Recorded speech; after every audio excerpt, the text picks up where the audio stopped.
Okay, so had somebody kind of ask, like, how do I get the oil from the tanks up to the burner unit?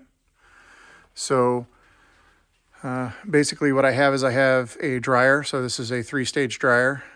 And so like basically a filter, particulate filter, so a dryer filter, particulate filter, and then actually a water filter. So 3-stage. This is normally what you would see like if you're going to paint cars or something like that, right? I mean, they might have a couple more if you're painting cars, but anyway, this works pretty good.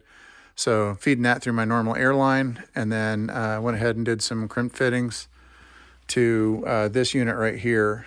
This unit right here will run for a predetermined amount of time, whatever you set this pot for. Right now I'll set it for about 30 seconds or something.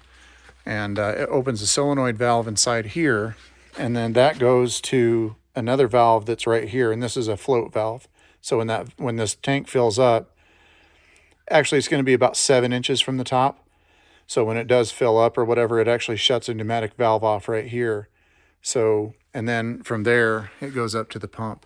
So what I'm trying to do here is, if I happen to walk away, and I'm only saying this because this has happened like twice now, maybe 3 times. Yeah, let's go with the 3rd time. Basically, when I walk away, I get totally sidetracked on doing stuff, which is kind of like how my videos are, right? So I get sidetracked doing what I'm doing, forget about it, and then this thing overfills, and I end up with the world's most expensive black concrete. So anyway, so this is kind of what I've done to rectify that situation from ever happening again. So basically, I've got line pressure coming in. I've got that regulated down to 100 pounds because that little thing right there can only handle a maximum of 100 PSI. And then this is just a secondary wand that I use if I have a sub tank that I'm filling, which I will. But anyway, so if I don't want it to run at all, I'll just close that off. Other than that, it's pretty much running. So to give you an idea, I'm gonna go ahead and I don't know if that's loud or not, but so this will run about 30 seconds. And I have some valving set up here. This pulls from an outside tank, incoming from the tank. So you can see it just shut off. It's perfect.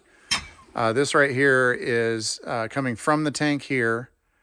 And then it either goes to this tank, or I shut that valve off and open this one and it goes back to the other one. I did that in case I'm trying to fill it from this. So it gives me the ability to kind of do, you know, whatever.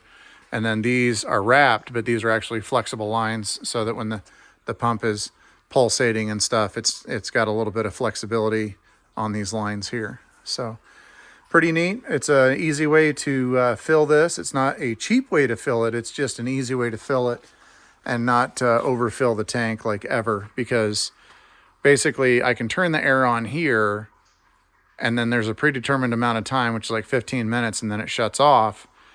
However, within that 15 minutes, if I happen to fill the tank to its capacity, well, shy of its capacity, right, 6 inches shy of its capacity, then that will actually shut that valve off right there, which will not allow air to actually go to it. So 2 different ways of ensuring the fact that it cannot in any way overfill the tank, whether it be time or level in the tank.